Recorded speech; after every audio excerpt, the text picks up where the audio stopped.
Spoštovana predsednica Republike Slovenije, spoštovani visoki gostje, kolega minister z najožjimi sodelavci ter veleposlaniki in visoki gostje iz prijateljskih dežel. Drage kmetice in kmetje, predstavniki živilskih podjetij in zadrug, predstavniki Agre, Pomurskega sejma ter vsi ostali udeleženci letošnje Agre. Lepo pozdravljeni vsi.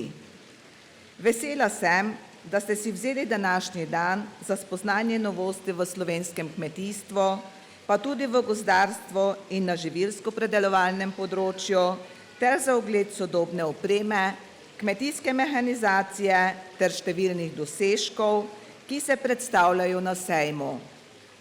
Prav je, da si vzamete čas tudi za pogovor o tehnoloških novostih na teh področjih in ne nazadnje za srečanje s prijatelji, strokovnjaki in ostalimi obiskovalci sejma. Vem, da vsako leto pričakujete, da kmetijska ministrica pove nekaj novega, kar se je zgodilo od prejšnje Agre in kar bo vodilo v leto do naslednjega sejma. Ker štejejo le rezultati, naj navedem najpomembnejše. Izvajanje skupne kmetijske politike je strateško najpomembnejša vsebina za slovensko kmetijstvo in tu izpostavljam številne spremembe. Program razvoja podeželja 2014-2020 se počasi zaključuje. V letu 2022 je bilo razpisani 10 javnih razpisov, v letu 2023 7. Letos bomo objavili še enega za neproizvodne naložbe in investicije v protivetrne zaščite ter razpis za nakup mehanizacije na območjih z omejenimi dejavniki. Lani je bil sprejet najpomembnejši dokument kmetijstva za naslednja leta. To je strateški načrt skupne kmetijske politike 2023-2027, ki ga že poznate. Veseli smo, da so EU sredstva in nacionalna sredstva v skupni višini 1,8 milijarda evrov za to obdobje že na voljo Sloveniji. Strateški načrt po sprejetju več kot 30 predpisov že izvajamo. Kmetijski svetovalci, uslužbenci upravnih enot in drugi uslužbenci so skupaj z nosilci kmetijskih gospodarstev opravili res veliko delo. V letošnji kampanji za oddajo zbirne vloge je v roku oddalo 54.730 kmetijskih gospodarstev. Za OMD podporo je podalo vlogo 45.693 kmetijskih gospodarstev. Spodbudno je, da je dober tudi odziv na ukrepe, ki so povezani z okoljem, saj je vključeni v ukrepe SOPO 18.392 kmetijskih gospodarstev in KOPOP 7.577 kmetijskih gospodarstev ter ekološko kmetijstvo 3.589 gospodarstev. Zaključuje se izvajanje operativnega programa za izvajanje Evropskega sklada za pomorstvo in ribištvo v Republiki Sloveniji za obdobje 2014-2022 in decembra 2022 je bil potrjen novi program za obdobje 2021-2027 in pripravljamo podlage za izvajanje koriščenja skupnih sredstev v višini 34 milijonov evrov. Vse te programe spreminjamo in dopolnjujemo, ko se pokažejo potrebe in pridobivamo soglasje Komisije Evropske unije. Omenim naj še spremembe ključnih vsebin in predpisov. Ministrstvo že od lanskega septembra spremlja cene hrane v trgovina z namenom zaščite potrošnikov in večje transparentnosti med ponudniki hrane končnemu potrošniku. Spremljamo tudi cene prehrambnih izdelkov v spletnih trgovinah. Vsi podatki se ažurijajo, objavljajo na internetni strani primerjajcene.si. Od začetka julija letos se spremlja cene količine in poreklo določenih kmetijskih pridelkov in živilskih proizvodov tudi v verigi preskrbe s hrano. S spremembo zakona o kmetijstvu je uveljavljena pravna podlaga za večletno načrtovanje in financiranje programov kmetijskih zamejskih organizacij. S spremembo zakona o divjadi in lovstvu je namen ustvariti preglednejši in preprosto sledljiv sistem upravljanja divjadi. Na področju veterinarstva in varstva rastlin moram žal opozoriti na pojav karantenskih bolezni in škodljivcev. Naše vinograde ogroža zlata trsna rumenica, ki jo širi karantenski škodljivec ameriški škržat. Ravno včeraj sem s hrvaško ministrico podpisala sporazum o še boljšem in trdnejšem sodelovanju služb na obeh straneh meje pri borbi proti tej bolezni. Zelo pomembno je znova opozoriti, da je že nekaj let v naši soseščini afriška prašičja kuga.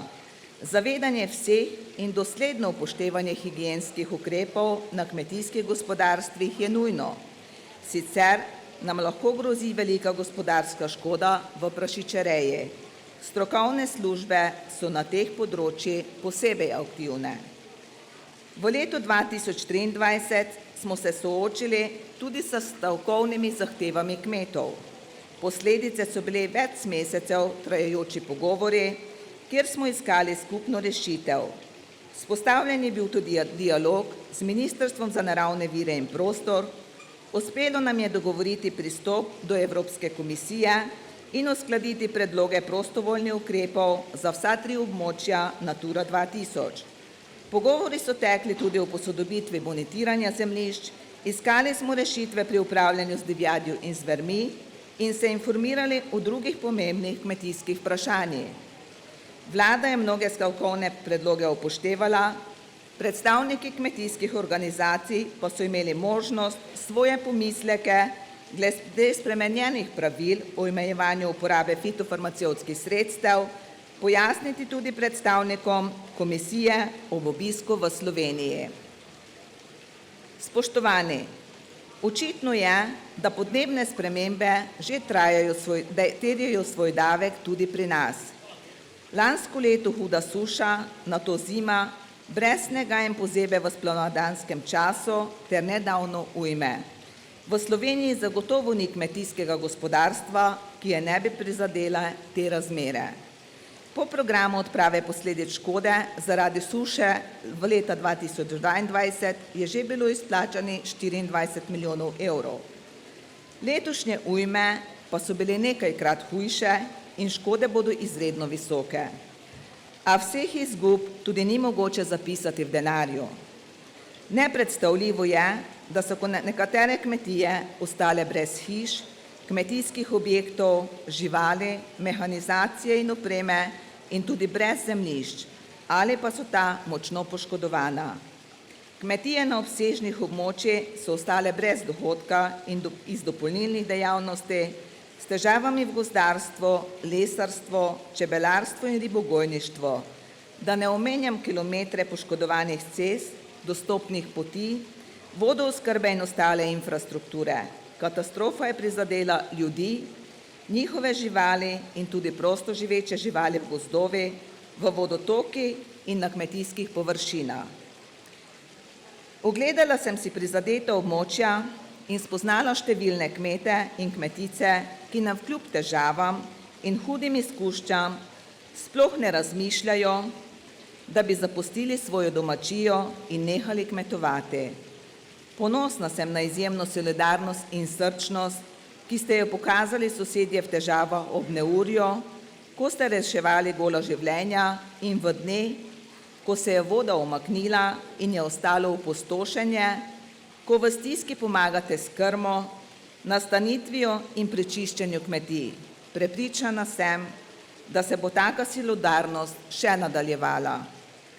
1. septembra bomo razpolagali že s prvimi podatki o nastali škodi v kmetijstvu in naše prihajajoče aktivnosti bodo močno spremenjene zaradi odpravljanja posledic ujm. Ukrepi se oblikujejo usklajeno na nivoju vlade. Spremenjen je že več predpisov za čim bolj učinkovito in hitro pomoč.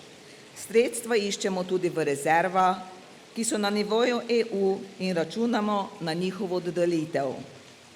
Dragi vsi prisotni, pred nami je veliko izzivov, zaradi katerih se bomo morali deležniki v prehranski verigi spremeniti. Iskreno sem hvaležna vam, ki skrbite, da lahko imamo vsak dan polne krožnike dobrot, vam, ki nas navajate na zdrave prehranske navade, in vam, ki kmetujete, čebelarite in skrbite za gozdove ter ob tem ohranjate našo kulturno dediščino in obdelano podeželje. Naj bo ta sejem priložnost, da se utrne kakšna nova poslovna ideja, morda kako se čim bolje prilagoditi na podnebne razmere ali vstopiti v ekološko pridelavo, kako izpopolniti način čebelarjenja ali pa kako uvesti digitalne rešitve. Možnosti imamo veliko, le izkoristiti jih moramo. Hvala za vašo pozornost.